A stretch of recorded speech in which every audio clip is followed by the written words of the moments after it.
Have you ever questioned why freedom always feels so terrifying right before you claim it? Elena Morrison stood in her Beverly Hills bedroom, staring at the wedding dress hanging on her door, and felt her chest tighten. Outside her window, workers assembled white chairs on the mansion lawn. In 48 hours, she would marry a man she didn't love. In 48 hours, her life as she knew it would end. Before we continue, if you're enjoying this story, please hit that subscribe button and turn on notifications so you never miss a story from True Spark Stories. Drop a comment telling us what city you're watching from and what time it is where you are. I love hearing from you all, and don't forget to like this video. It really helps us keep bringing you these incredible stories. Now, let's get back to Elena. The door opened without a knock. Her father, Richard Morrison, stepped inside wearing a $1,000 suit and an expression that had built empires and crushed competitors. "The caterer needs final numbers," he said, not asking how she felt, not asking if she'd slept. "I told them 500 guests. Dad, I can't do this." Elena's voice cracked. She'd said these words a dozen times in the past month. Each time, they seemed to matter less. Richard's jaw tightened. "Elena, we've discussed this. The Caldwell merger strengthens both families. Marcus is a good match. Successful, connected. He'll take care of you. I don't need someone to take care of me. I have my own company. Meridian Ventures is profitable. I'm building something that matters." "That little fashion project?" Richard waved his hand dismissively. "It's a hobby, Elena. Once you're married, you can focus on what really matters: supporting your husband, raising a family, carrying on the Morrison legacy." Elena felt something crack inside her chest. "A hobby? I employ 53 people. We did 8 million in revenue last year. Sustainable manufacturing, fair wages,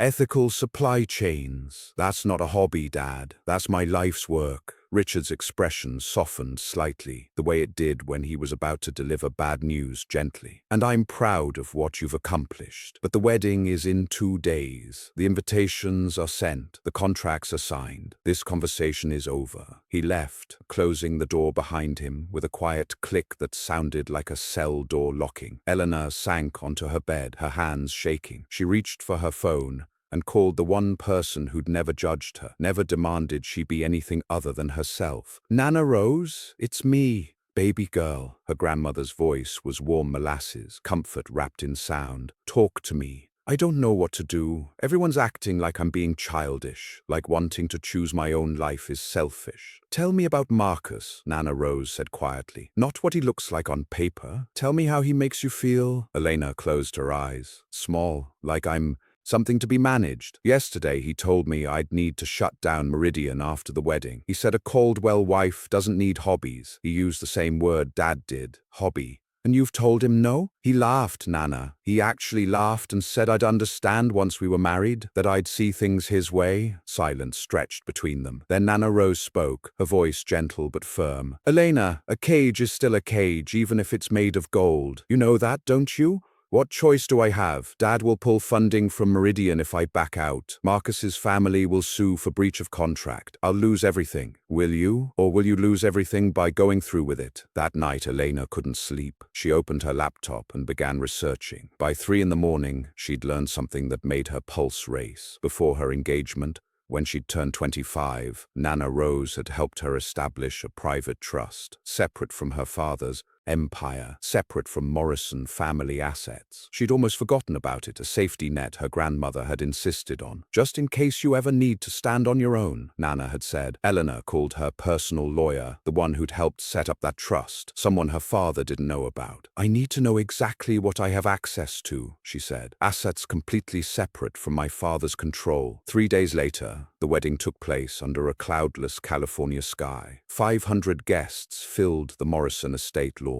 Eleanor walked down the aisle in a dress that cost more than most people's cars, her face a perfect mask. She had learned early how to perform the role expected of her. Smile, wave, be gracious, be beautiful, be silent. Marcus stood at the altar looking triumphant, like he'd just closed a major deal, which Elena supposed he had. "I do," she whispered when asked. Marcus's kiss was possessive, his hand tight on her waist. The crowd applauded. Cameras flashed. Her father beamed with satisfaction. That night, in the honeymoon suite Marcus had booked at a five-star hotel, Elena sat on the edge of the bed while her new husband made phone calls about business. He barely looked at her. "Finally got the Morrison name and the Morrison money," he said to whoever was on the line, laughing. "Now we can move forward with the real expansion plans." Eleanor went into the bathroom, closed the door, and stared at her reflection. The woman looking back at her seemed like a stranger. She opened her small purse and pulled out a flash drive she'd hidden there. On it, copies of her trust documents, access codes to her separate accounts, and a list of contacts her father didn't know existed. She returned to the bedroom. Marcus had fallen asleep fully clothed on top of the covers, his phone still in his hand. Elena packed a small overnight bag and hid it in the back of the closet. Not yet, but soon. The first month of marriage taught Elena exactly what her life would become. Marcus monitored her schedule. He dismissed her ideas. He criticized her appearance, her cooking, her conversation. "You're a Caldwell now," he'd say. "Act like it." When she tried to visit Meridian's offices, he'd create conflicts. "We have dinner with the Hendersons. You can't miss it for your little project." The second month, she discovered hotel receipts, charges at expensive restaurants she'd never been to. When she confronted him, Marcus barely denied it. "I have business dinners, Elena. Don't be paranoid. These are from the Maison Hotel, the same hotel, multiple times, with room service charges at midnight." He'd looked at her with something close to pity. "You really want to do this? Question me? After everything my family has done for yours?" The third month, her assistant at Meridian quit. "Mr. Caldwell told me you wouldn't be involved in operations anymore," she said apologetically. "He said all decisions should go through him now."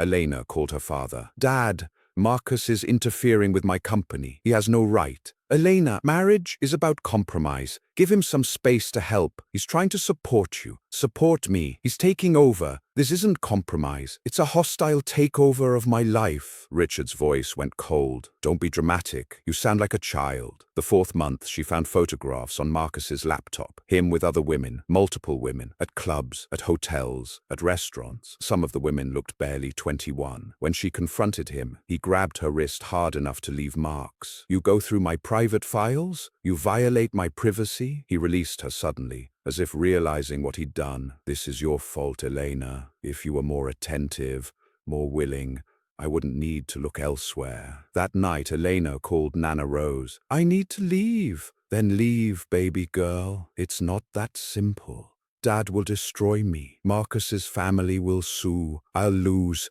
Meridian, I'll lose everything. Will you? Or are you already losing everything that matters?" The fifth month, Eleanor began planning in earnest. She met with her private lawyer 3 times, always making excuses about shopping or spa appointments. She liquidated some of her accessible assets quietly. She researched small towns far from Los Angeles where nobody would recognize her. "Riverside, Oregon," her lawyer said, sliding papers across the table. "Your grandmother's town, population 3,000, no paparazzi, no society pages, and most importantly, your trust assets can't be touched by your father or Marcus. $47 million, completely separate. Your grandmother was very wise when she helped you set this up." Eleanor stared at the numbers. She'd almost forgotten about that money. It had been Nana Rose's insistence, her way of making sure Eleanor always had options. "Can Marcus access any of this?" "Not a dollar. It was established before your marriage, and the prenup your father insisted on actually protects these assets. He was so focused on protecting Morrison money from Marcus, he never thought you might need protection too." The 6th month arrived with winter rain. Marcus threw a party at their Malibu beach house, inviting people Eleanor barely knew. She played hostess, smiled at strangers, pretended everything was perfect. At midnight, she found Marcus in their bedroom with a woman young enough to be in college. He didn't even look ashamed. "Get out," Elena said, her voice eerily calm. The woman grabbed her clothes and fled. Marcus buttoned his shirt slowly,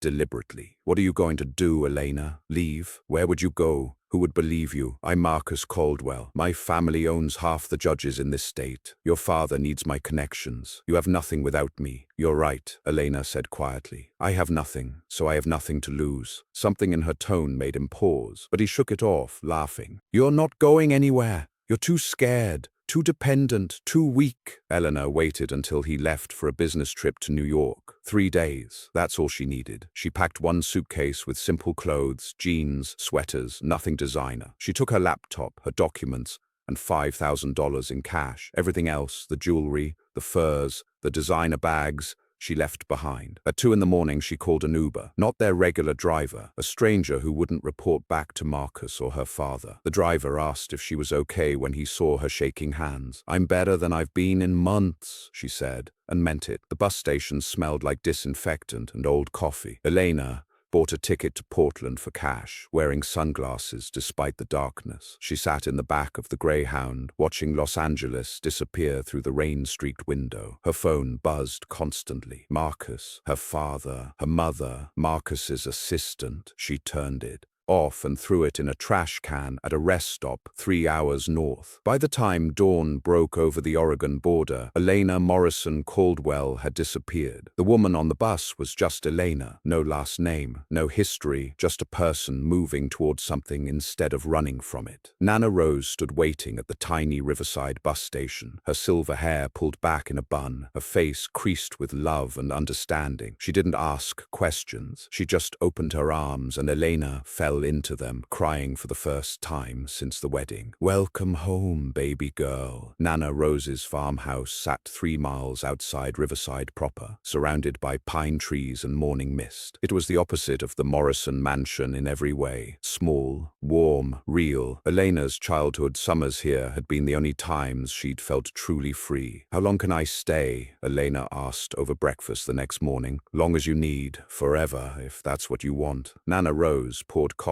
into mismatched mugs. "But first you need to eat. You're too thin. He wasn't feeding you. He fed me criticism and control. Does that count?" Nana Rose's eyes flashed with anger, but her voice stayed gentle. "That man doesn't deserve to take up space in your head anymore. You're here now. You're safe." The first week, Elena did nothing but sleep and help Nana Rose with simple tasks: cooking, gardening, cleaning. Her hands, so used to typing emails and reviewing contracts, learned to knead bread and pull weeds. She burned her first attempt at eggs. She cried over spilled flour. She laughed when she accidentally dyed a load of laundry pink. "I'm useless at normal life," she said, staring at the pink sheets. "You're learning. There's a difference." Nana Rose handed her a cup of tea. "Besides, normal is overrated. You're finding out who you are when nobody's watching. That's the important part." The second week, Eleanor ventured into town. Riverside was exactly as she remembered. One Main Street, a diner, a hardware store, a small grocery, a post office. Nobody recognized her. Nobody cared about designer labels or social status. A woman at the grocery store helped her reach something on a high shelf and asked how Nana Rose was doing. That was it. Simple, human, kind. Eleanor bought a local newspaper and saw it in the classifieds. A small corner building for lease. Once a coffee shop, now empty. $900 a month. She could afford that with what she'd brought in cash. She didn't even need to touch her trust. "What are you thinking?" Nana Rose asked when Elena showed her the listing. "I'm thinking I want to cook for people. Simple food, comfort food, the kind of meals that make you feel like you're home." Eleanor's hands trembled with excitement. "I want to build something with my own hands, something nobody can take from me." "Then let's go look at it." The corner kitchen, as Eleanor decided to call it, needed work. The equipment was old but functional. The dining area could hold maybe 20 people. The paint was peeling. The floor creaked. It was perfect. She signed the lease as Eleanor Rose, using her grandmother's last name. She spent the next 2 weeks cleaning, painting, practicing recipes. Nana Rose's meatloaf, her pot roast, mac and cheese the way it was meant to be made, with real cheese and cream, apple pie with a crust that actually flaked. Opening day arrived on a Tuesday morning. Elena unlocked the door at 6 a.m., her heart pounding. She'd posted flyers around town. Simple food, fair prices, made with love. She'd drawn a little spark next to the words, something about new beginnings and light in darkness. Her first customer was a construction worker named Bill, who ordered coffee and eggs. "You new here?" he asked. "Just moved back to be near family," Elena said, her hands steady as she poured his coffee. It wasn't a lie, not really. "Well, welcome to Riverside. Coffee's good." By noon, she'd served 15 people.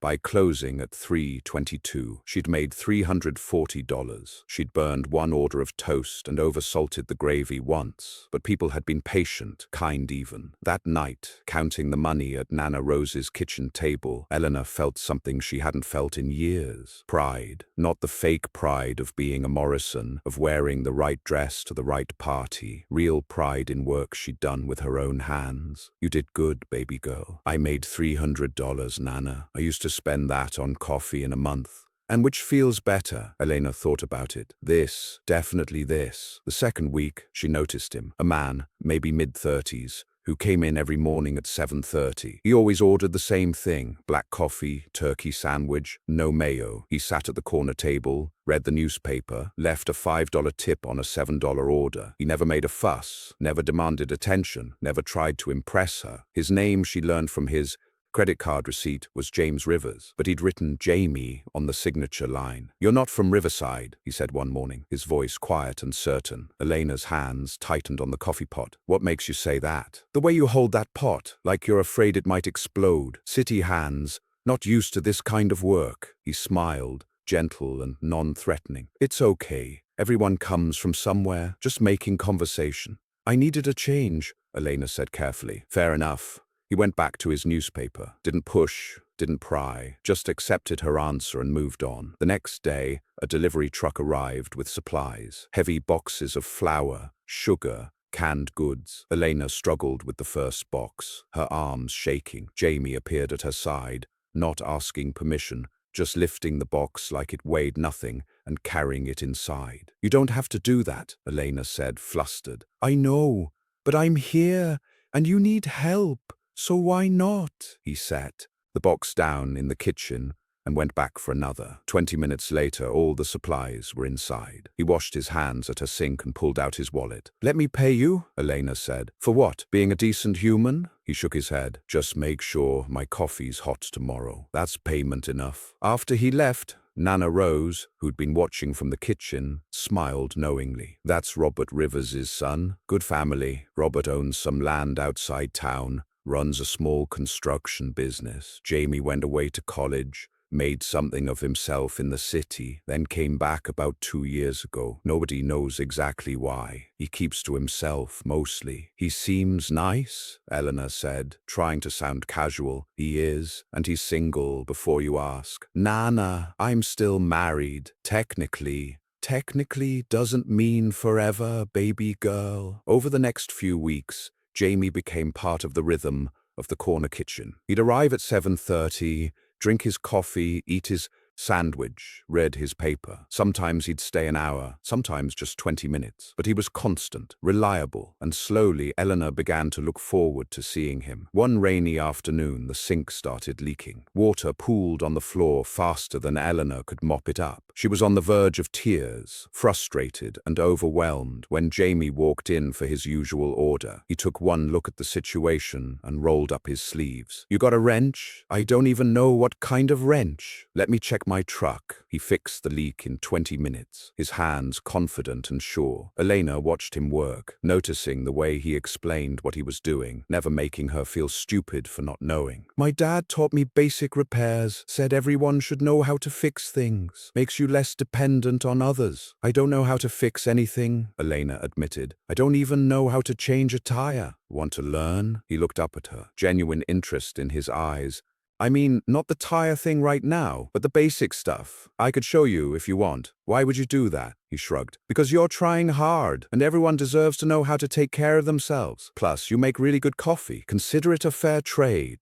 So began Elena's education in ordinary life. Jamie taught her how to reset a circuit breaker, how to fix a running toilet, how to patch a small hole in drywall. He was patient, never condescending, always encouraging. And he never asked about her past, never pushed for information she wasn't ready to give. One evening, after closing, they sat in the corner kitchen drinking coffee, while rain hammered the windows. "Can I ask you something?" Jamie said, his voice careful. Elena tensed. "Maybe. What brought you to Riverside? And I don't mean the bus. I mean really, what made you need that change you mentioned?" She was quiet for a long moment, deciding how much truth to share. "I was in a bad situation, a bad marriage. I needed to remember who I was without someone telling me who I should be." Jamie nodded slowly. I get that. Different circumstances, but I get it. What do you mean? He stared into his coffee cup. I spent 8 years in Seattle, investment firm, made a lot of money, had a corner office, fancy apartment, all the things you're supposed to want, but I was miserable. Every day felt like I was playing a part in someone else's life. So I left, came back here, started over. Do you regret it? Not even for a second. Some people thought I was crazy, throwing away success. But success felt like a noose. This, he gestured around the small restaurant, this feels like breathing. Elena felt tears prick her eyes. That's exactly it. That's exactly how I felt. They sat in comfortable silence, two people who understood the cost of freedom and the courage it takes to claim it. 3 months into running the corner kitchen, Elena had found a rhythm, regular. Customers knew her name, or at least the name she gave them. She'd hired 2 part-time servers, both local women who needed flexible hours. The business wasn't making her rich, but it was stable. More importantly, she was happy, genuinely happy. Her relationship with Jamie had deepened into something she couldn't quite name. Not quite friendship, not quite romance, something hovering in between, full of possibility and patience. He never pressured her, never demanded more than she was ready to give. He just showed up, day after day, steady and true. One evening, after a particularly busy lunch rush, Jamie helped her clean up. As they worked side by side, washing dishes and wiping tables, their hands touched briefly. Elena felt electricity shoot up her arm. Jamie must have felt it too because he pulled back immediately. Sorry, he said. Don't be. Elena's voice was barely a whisper. He turned to face her fully. Elena, I need you to know something. I like you a lot, but I also know you're healing from something, and I'm not going to push. I'm not going to rush you. When you're ready, if you're ever ready, I'm here. But if you're not, that's okay too. I value what we have right now. This friendship, it matters to me. Elena felt her chest tighten with emotion. Marcus had never given her space. Her father had never given her choice. But Jamie was offering both freely. I like you too, she admitted. But there's so much you don't know about me. So much I haven't told you. Then tell me when you're ready, or don't. Either way, I'm not going anywhere. That night, lying in her small room at Nana Rose's house, Elena felt something shift inside her. For the first time since the wedding, she thought about the future with hope instead of fear. Maybe she could have this. Maybe she deserved this. A simple life with a good man in a quiet town. Maybe her past didn't have to define her future. But the past, as it turns out, doesn't let go easily. It was a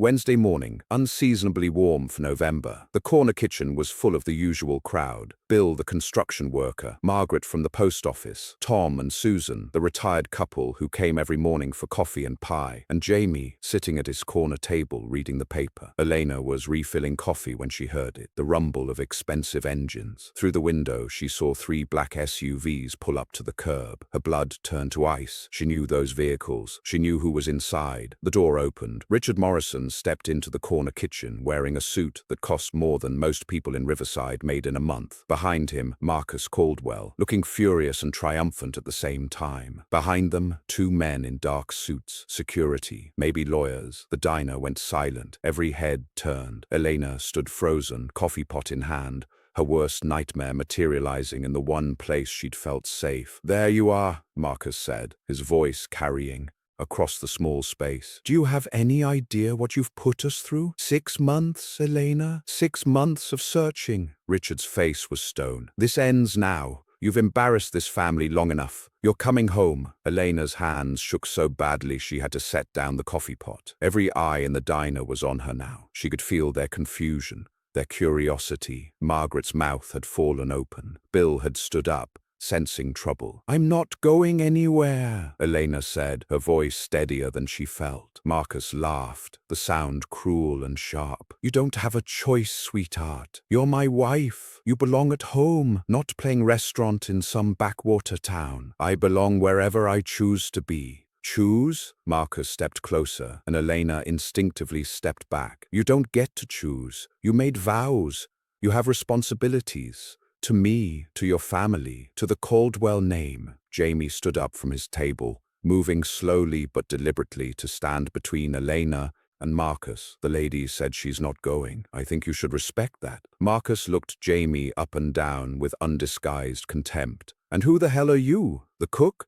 Someone who respects her answer. You should try it. Richard's voice cut through the tension like a blade. Stay out of family business, boy. This doesn't concern you. Actually, Sheriff Tom Martinez said from his table near the window, standing up and adjusting his belt. It does concern me. This is my town, and we don't tolerate harassment here. Mr. Morrison, Mr. Caldwell, I'm going to need you to lower your voices and calm down. Before we see what happens next, I need to pause for just a moment. If you're on the edge of your seat right now, please hit that like button and drop a comment telling us what city you're watching from and what time it is where you are. Are you Team Elena? Let us know in the comments. Your support means everything to True Spark Stories. Now let's see how Elena handles this confrontation. Marcus ignored the sheriff completely, his attention fixed on Jamie. So this is it? This is what you left me for? Some small town nobody? I didn't leave you for anyone, Elena said, her voice growing stronger. I left you because you made my life unbearable, because you controlled me, belittled me, cheated on me, because being with you felt like drowning. That's a lie, Marcus snapped, but his eyes flickered with something that might have been guilt. I gave you everything. A beautiful home, financial security, social status. You gave me a cage. Eleanor stepped out from behind Jamie, standing on her own now. You took my company. You monitored my every move. You made me feel small and stupid and worthless. And when I tried to talk to you about it, you told me I was being dramatic. Richard's expression remained hard. Eleanor, enough of this performance. Your husband has been worried sick. We all have. Whatever problems you're having in your marriage, you work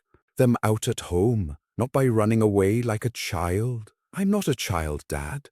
I'm a 28-year-old woman who made a decision about her own life. Why is that so hard for you to understand? Because you have responsibilities. Richard's voice rose, rare emotion breaking through his controlled exterior. To your family, to the Morrison name. You can't just abandon everything because you're unhappy. That's not how the world works. Maybe not your world, Elena said quietly, but it's how mine works now. Marcus moved suddenly, reaching for Elena's arm. Jamie blocked him instantly, not violently, but firmly. Don't touch her. Get out of my way before I have you arrested for assault, Marcus snarled. On what grounds? Sheriff Martinez stepped closer, his hand resting on his belt near his radio. I saw him defend someone from an unwanted advance. That's not assault in my book. The tension in the diner was suffocating. The other customers watched with wide eyes. Margaret had her phone out, probably recording. Bill and two other men had moved closer, forming a loose protective circle around Eleanor without being asked. Eleanor felt something crack open inside her chest. These people,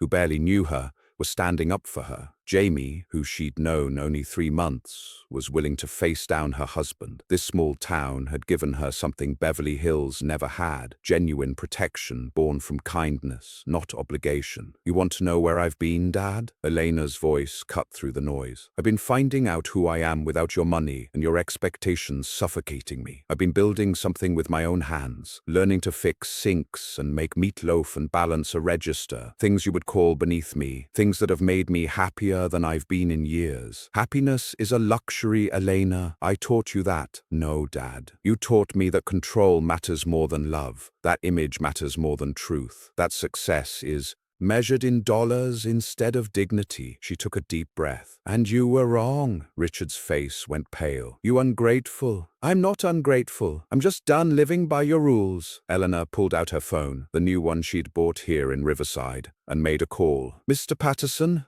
it's Elena Morrison. Yes, execute the plan we discussed. Marcus frowned. What are you doing? Eleanor turned to face him fully, and for the first time since he'd walked in, she saw something like fear in his eyes. I'm taking back what's mine. Mr. Patterson is my lawyer, has been since before we got married. He's currently filing paperwork to restore my full control of Meridian Ventures. You can't do that, Marcus said, but his voice had lost its certainty. Your father froze those accounts. He froze the accounts connected to Morrison Capital. But Meridian was never funded by Morrison money. It was mine from the start, built with a trust my grandmother helped me establish when I turned 25. A trust neither you nor my father knew about. Elena looked at her father. You were so busy protecting your money from Marcus's family. You never thought I might need protection from both of you. Richard's jaw clenched. Elena, think about what you're doing. I have thought about it for 6 months. I've had nothing but time to think. She turned back to Marcus. I'm also filing for legal separation on grounds of adultery, emotional abuse,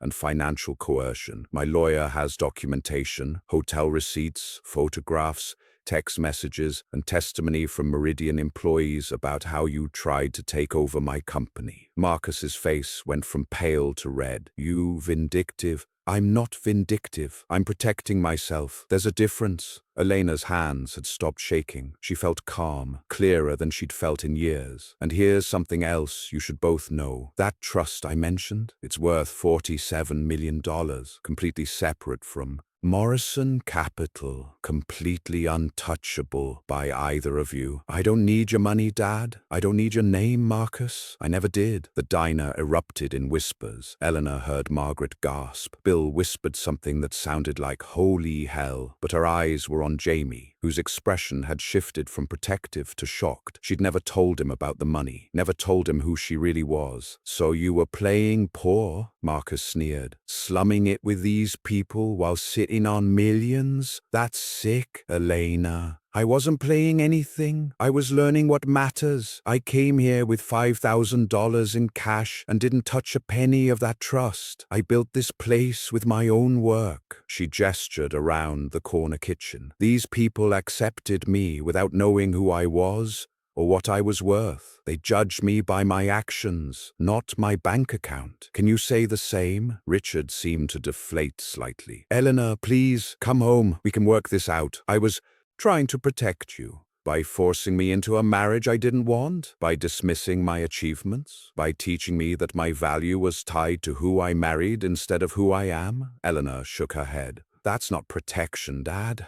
That's control. And I'm done being controlled. Marcus made one last attempt. You think this town will still love you when they know the truth? When they find out you've been lying to them, that you're some rich girl playing dress up? Before Eleanor could respond, Bill spoke up from his table. Don't really care if she's got money or not. She makes good coffee and treats people with respect. That's what matters here. Margaret nodded. She's been nothing but kind since she arrived. That's worth more than any bank account. Sheriff Martinez cleared his throat. Mr. Morrison, Mr. Caldwell, I think it's time for you to leave. The lady has made her position clear. If you want to pursue this through legal channels, that's your right. But harassing her in her place of business isn't acceptable. Richard looked at Elena one more time. For a moment she thought she saw something like regret in his eyes, but then his mask slipped back into place. You're making a mistake. Don't come crawling back when you realize what you've given up.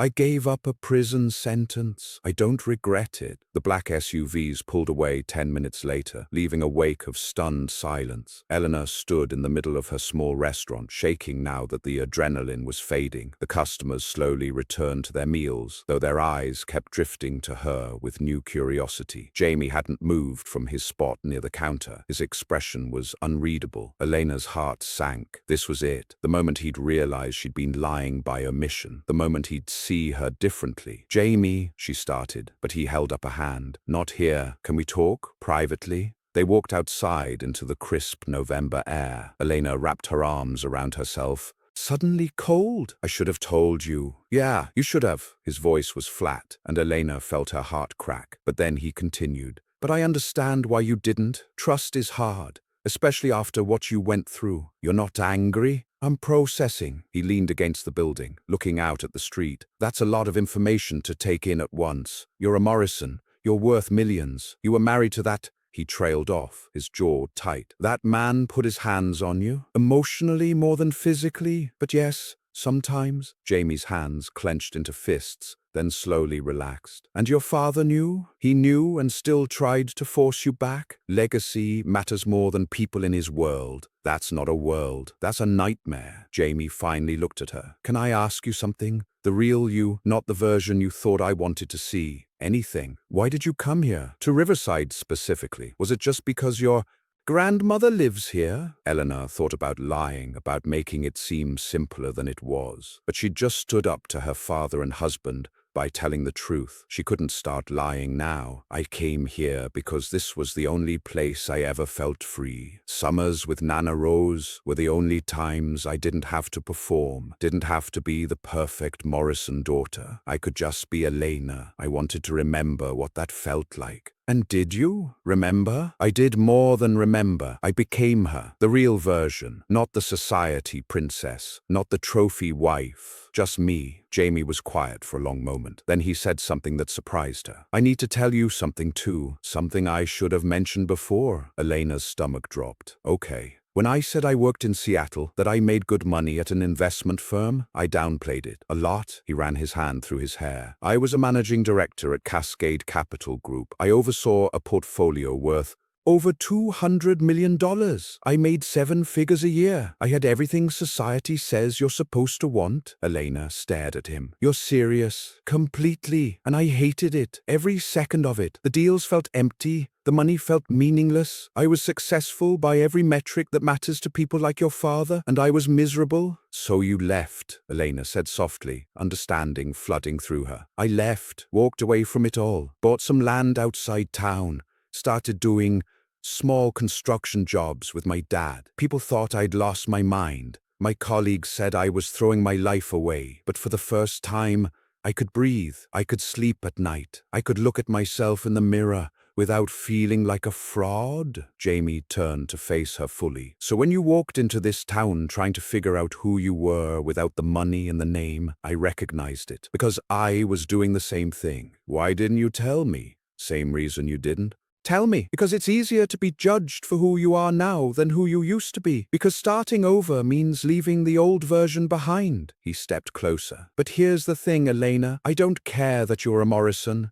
I don't care that you have $47 million.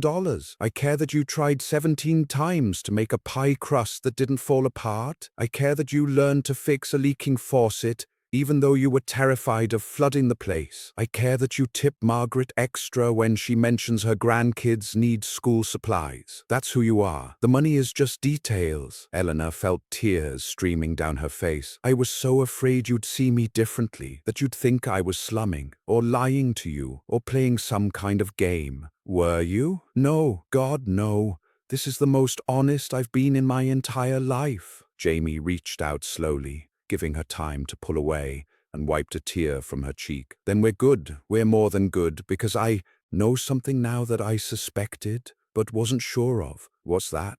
That you chose this life, this town, this version of yourself, not because you had to, but because you wanted to. That takes more courage than anything I've ever done. Elena leaned into his touch, feeling something inside her settle. My father's not going to let this go. Marcus either. This is just the beginning. Then we'll handle it, together if you want. I want. She looked up at him. But I need you to know something. I'm not ready yet. For more than this. My divorce isn't final. My life is still complicated. And I need time to figure out who I am without jumping from one relationship into another. I know. And I told you before, I'm not going anywhere. Jamie smiled, gentle and patient. I'll be right here, drinking terrible coffee and eating sandwiches until you're ready. And if you're never ready, I'll still be here as your friend, because that matters to me too. They stood outside the corner kitchen for a few more minutes, not quite touching but closer than they'd been before. When they went back inside, the diner was buzzing with conversation. Elena braced herself for questions, for judgment, for the town to turn on her now that they knew the truth. Instead, Bill raised his coffee cup.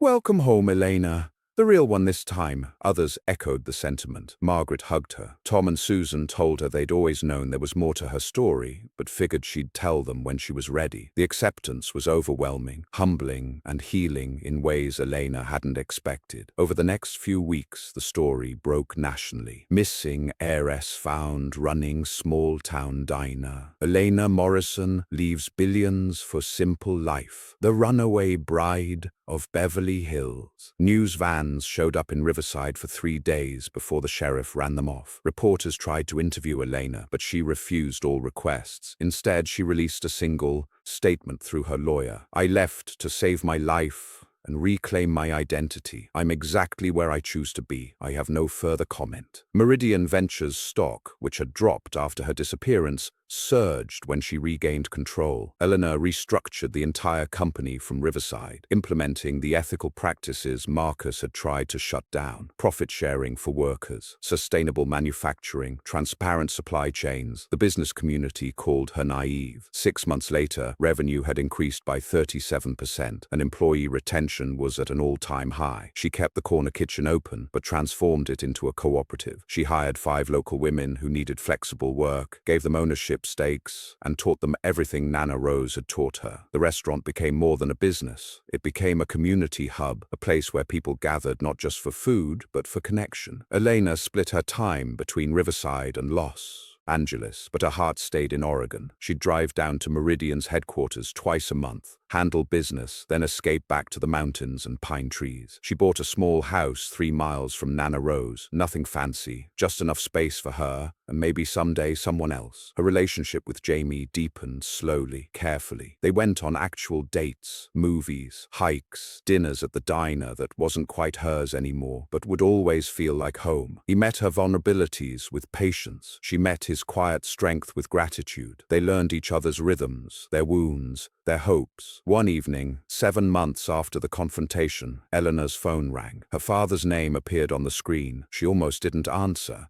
but something made her pick up. "Elena." Richard's voice was different, quieter. "Are you busy?" "That depends. Are you calling to yell at me?"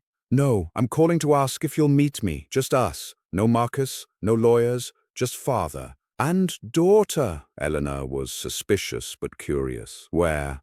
"Wherever you want. I'll come to you." They met at a park in Riverside 2 days later. Richard looked smaller somehow, less imposing in jeans and a simple jacket instead of his usual suit. He sat on the bench beside her, staring out at the lake. "Your mother and I are separating," he said without preamble. Elena's head snapped toward him. "What?" "She said she can't be married to a man who values business over family, who would force his daughter into a prison just to maintain appearances." Richard's jaw worked. "She said, I'm a tyrant who destroyed the one pure thing we created together. You." "Dad?"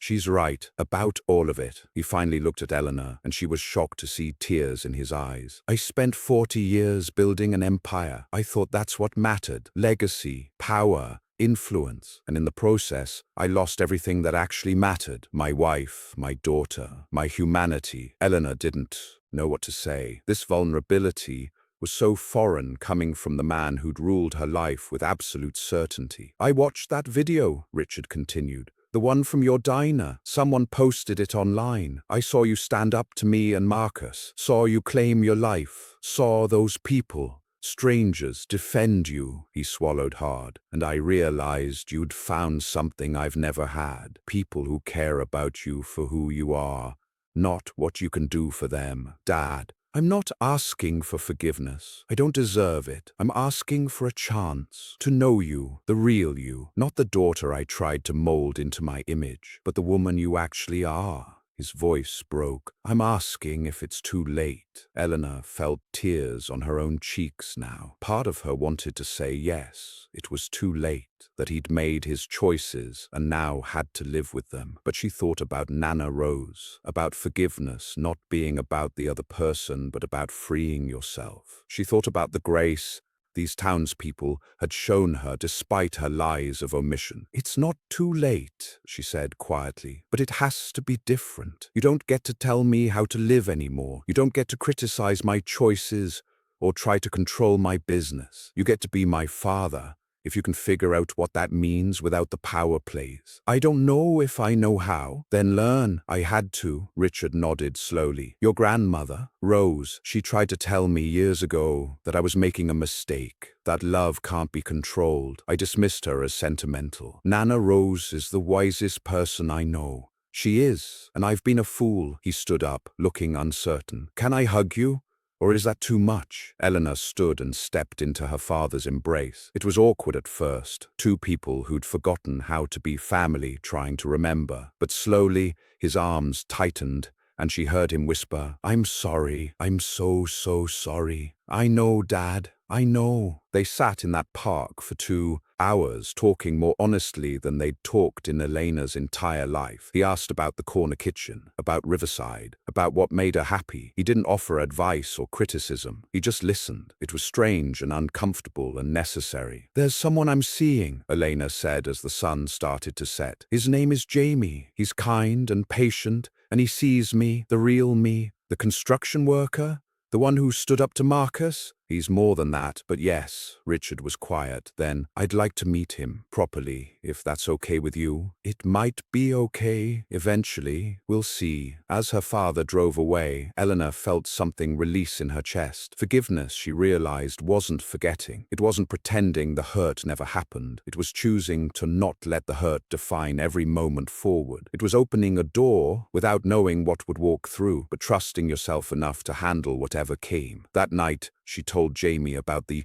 conversation. They were in his workshop, where he'd been teaching her woodworking. Her hands were covered in sawdust, her first bookshelf taking shape under his guidance. "How do you feel about it?" he asked, steadying her hands as she used the sander. "Scared, hopeful, suspicious, grateful, all of it at once." "That sounds about right for family reconciliation," he smiled. "He asked to meet me?" "He did. You don't have to if—" "I want to, if you want me to." Elena set down the sander and turned to face him. "I want you to, but Jamie, I need to tell you something. The divorce is final next month, and after that I want to see where this goes, really goes. Not rushing, not because I'm running from something, but because I'm running toward something, toward you." Jamie's expression softened. "I've been waiting to hear that for 8 months. I can wait one more. You're annoyingly patient, you know that? One of my better qualities." The final month before the divorce was finalized felt like holding her breath underwater, waiting to break the surface. Marcus fought every step, trying to claim rights to Meridian, to her trust, to anything he could grasp. But Elena's lawyers were thorough, and the prenuptial agreement her father had insisted on actually protected her in the end. The irony wasn't lost on anyone. Marcus sent letters, first angry, threatening lawsuits and public embarrassment, then pleading, promising he'd changed, that he understood now what he'd lost. Elena read each one once, then filed them away. She felt nothing for him anymore, not even anger. He was a chapter that had closed, a lesson learned, a version of herself she'd left behind. The divorce was finalized on a Tuesday morning in March. Eleanor stood in the courthouse in Portland, Jamie beside her for moral support, though he waited outside the courtroom itself. The judge signed the papers. Her lawyer shook her hand, and just like that, she was no longer Elena Morrison Caldwell. She was just Elena Morrison, or Eleanor Rose, depending on who was asking. Walking out of that courthouse into spring sunshine, Eleanor felt lighter than she'd felt in years. Jamie was leaning against his truck, reading a book. When he saw her, he closed it and stood. "How do you feel?" he asked. "Free," she said simply. "Completely, utterly free." "Good, because I have something to ask you, and I wanted to wait until you were officially free to ask it." He looked nervous, which was unusual for him. "Elena Rose Morrison, would you like to go on a real date with me? Not as friends, not as people figuring things out, but as two people who are done pretending they don't want to be together?" Elena laughed, the sound bright and clear. "James Rivers, I thought you'd never ask." "Yes, absolutely yes." Their first real date was at a fancy restaurant in Portland. Jamie wore a suit that reminded Elena he hadn't always been a small-town carpenter. She wore a simple blue dress, nothing designer, nothing meant to impress anyone but herself. They talked for 3 hours, about everything and nothing, about their childhoods, their dreams, their fears, about what they wanted to build together, not separately. "I want to do something with the land I bought," Jamie said over dessert. "Community housing, affordable homes for people who can't break into the market. Nothing huge, just enough to make a difference." "I want to expand the cooperative model," Eleanor said. "Not just the corner kitchen, but other businesses. Give people ownership of their work. Teach them what Nana Rose taught me. We could do both, together, if you wanted a partner." Eleanor reached across the table and took his hand. "I want a partner, in business, in life, in everything." They took it slow anyway, despite the certainty. Jamie didn't move into Elena's house right away. They dated properly, courting each other with the care of people who knew the cost of rushing. They worked together on the community housing project, Elena providing capital, Jamie providing expertise. They expanded the corner kitchen into a network of worker-owned businesses across Oregon. 6 months after the divorce, Richard Morrison came to Riverside for dinner at Nana Rose's house. Elena had been terrified, convinced it would be a disaster, but her father showed up with flowers for Nana Rose and a sincere apology for decades of dismissing her wisdom. He shook Jamie's hand and asked about his work without a trace of condescension. He complimented Elena's pot roast and didn't mention once how she was wasting her potential. Over dinner, Richard talked about restructuring his own business. "I've been following what you're doing at Meridian, the profit-sharing model, the ethical supply chains. Your revenue is up, your employees are loyal, and your brand reputation has never been stronger. I want to implement something similar." Elena nearly dropped her fork. "You're serious?"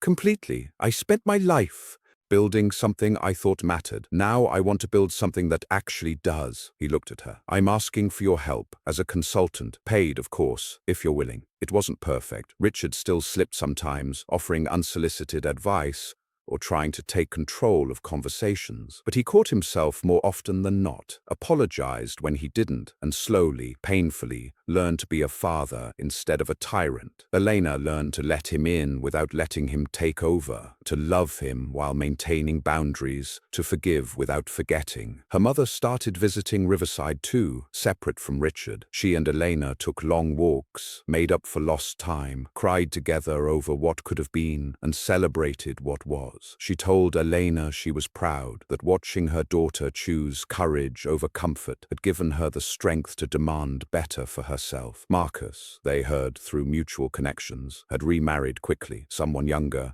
more compliant, more willing to be molded. Elena felt a brief flash of pity for the new Mrs. Caldwell, then let it go. Not her circus, not her monkeys anymore. A year after the divorce, on a crisp autumn evening, Jamie took Elena to the property where they'd been building the community housing development. 12 small homes, each one affordable, each one owned by families who'd been priced out of the market. The last house was finished, the last family moving in the following week. "I want to show you something," Jamie said, leading her to a clearing overlooking the valley. The sun was setting, painting the sky in shades of orange and pink. "I've been working on this on my own time." In the clearing sat a small cabin, perfectly crafted, with a porch and large windows facing the view. It was beautiful, simple, exactly the kind of place Elena would have designed herself. "I built this for us," Jamie said, his voice nervous. "If you want it, if you want us, I know we've been taking... It's slow, and I don't want to rush you. But Elena, I'm in love with you. I've been in love with you since you burned that first pot of coffee and laughed instead of crying. I love your strength and your vulnerability. I love how you tip extra when you think no one's watching. I love how you dance in the kitchen when you think you're alone. I love who you are, who you've become, who you're still becoming." Elena felt tears streaming down her face. "Jamie, wait, let me finish." He pulled a small box from his pocket and opened it. Inside was a simple ring, nothing ostentatious, nothing meant to impress, just a band of white gold with a small diamond. "I'm not asking you to marry me right now. I know marriage is complicated for you after everything. I'm asking if you'll build a life with me, in this cabin or somewhere else, married or not married. I'm asking if you'll choose me the way I choose you, every day, freely." Eleanor couldn't speak through the tears. She nodded, then found her voice. "Yes, God, yes, to all of it. The cabin, the life, you and Jamie. I want to marry you, not right now, maybe not for a while, but someday. Because marriage with you wouldn't be a cage. It would be freedom with a witness." He slipped the ring on her finger and pulled her close. They stood on that hill as the sun set, two people who'd walked away from everything they were supposed to want and found everything they actually needed. The wedding, when it happened 18 months later, was nothing like Elena's first. No 500 guests, no designer dress, no orchestras or ice sculptures or champagne fountains, just 50 people who mattered in Nana Rose's backyard on a perfect June afternoon. Nana Rose officiated, wearing her best church dress and a smile that could light up the world. Richard gave Eleanor away, tears streaming down his face, whispering, "I'm proud of you," as he placed her hand in Jamie's. Eleanor's mother sobbed openly in the front row. Joy and grief mingled, together. Elena wore a simple white sundress she'd bought at a boutique in Riverside. Jamie wore a suit with bare feet in the grass because Eleanor had insisted shoes were optional. The ceremony was short, the vows honest. No promises of obedience or traditional roles, just promises to see each other, support each other, grow together. "I choose you," Eleanor said, her voice clear and strong. "Not because I have to, not because someone told me to, but because every morning I wake up and decide you're who I want beside me. You taught me that love doesn't demand, it invites. It doesn't control, it frees. You see me, Jamie, the real me, and you make me want to be even more myself." Jamie's voice was thick with emotion. "I choose you too. Your courage, your kindness, your terrible coffee in the early days, and your perfect coffee now. The way you rebuild yourself every single day. The way you chose peace over revenge, growth over bitterness. You taught me that starting over isn't giving up. It's giving yourself permission to become who you were always meant to be. I see you, Elena, and I'm honored to spend my life proving it." The reception was catered by the corner kitchen, full circle to where their story really began. The food was simple, delicious, made with love by the women Eleanor had trained. There was dancing under string lights, speeches that made people laugh and cry, and a moment when Richard approached the microphone. "I don't deserve to speak tonight," he said, his voice shaking. "I spent years trying to control my daughter's life, thinking I knew what was best. I was wrong about everything that mattered. Elena didn't need my guidance. She needed my trust. She didn't need my empire. She needed my love, freely given with no strings attached." He looked at Eleanor. "You've taught me more in the last 2 years than I learned in 60 years before that.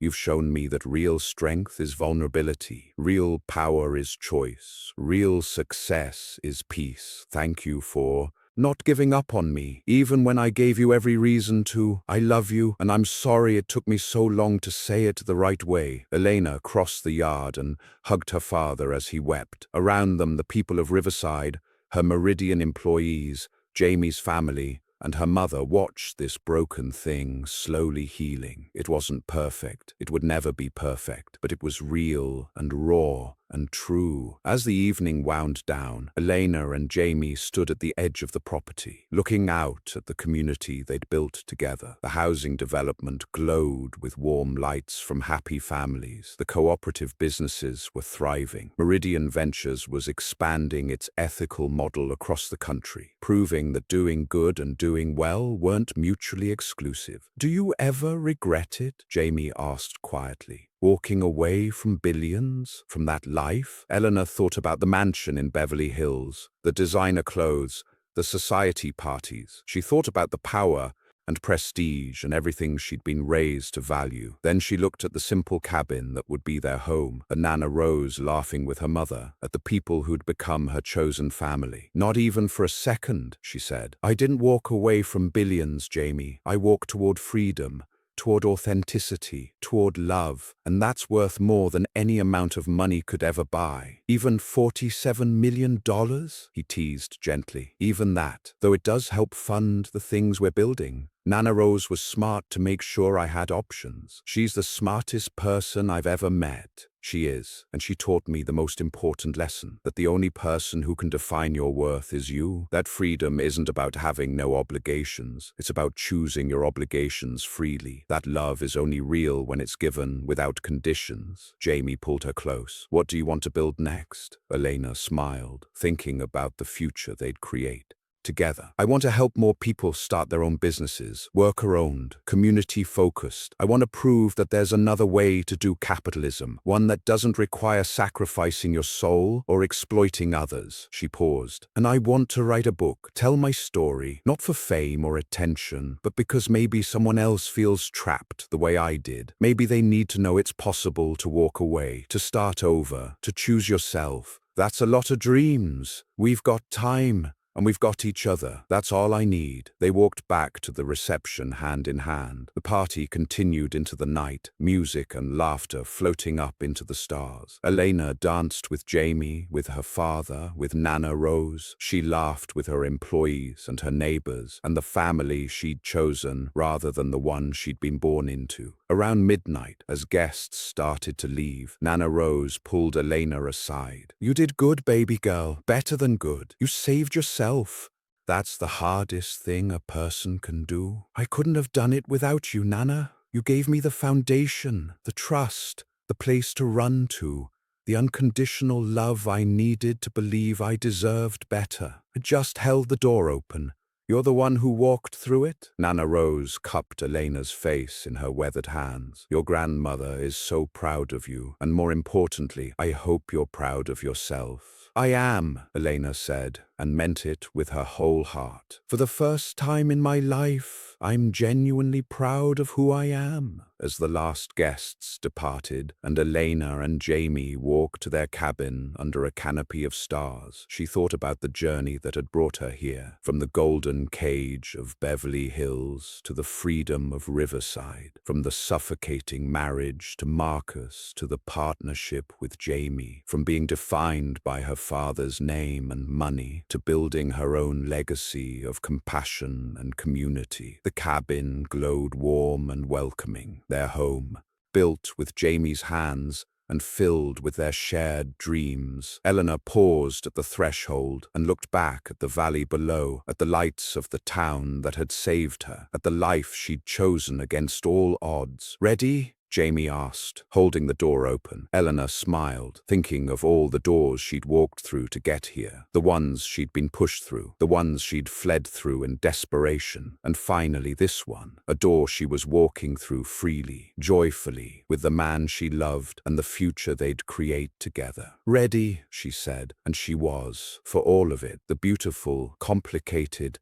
imperfect, real life she'd built from the ashes of who she was supposed to be. She'd traded billions for freedom and discovered she'd gotten the better deal. She'd lost a name and found herself. She'd walked away from everything and gained what actually mattered. The story spread, as stories do. The heiress who chose happiness over fortune. Elena Morrison's Revolution, redefining success. But Elena didn't pay attention to the headlines anymore. She was too busy living a life worth more than any story could capture, teaching others to start their own businesses, building homes for families, growing old with Jamie, rebuilding her relationship with her parents, making pot roast and apple pie, fixing leaky faucets and balancing budgets, dancing in the kitchen, laughing with neighbors, choosing joy. Years later, people would ask her if she'd do it again, walk away from everything she'd known, risk everything for freedom. The answer was always the same. "In a heartbeat," she'd say, "because the only thing worse than being afraid to start over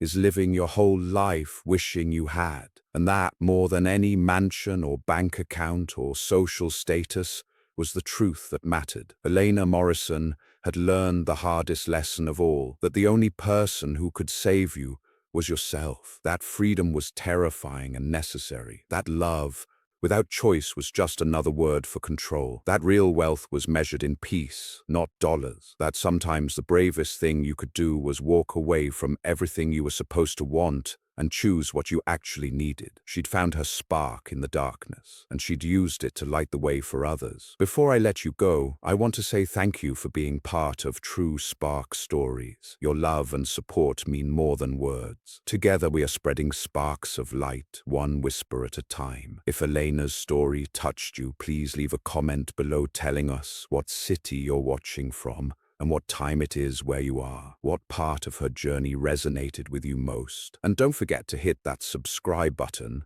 and turn on notifications so you never miss another story. Like this video to help us reach more people who need to hear these messages of hope and courage. Your engagement helps us continue bringing you these powerful stories. Until next time, remember, your story isn't over, your spark is waiting, and sometimes the greatest adventure begins the moment you choose yourself.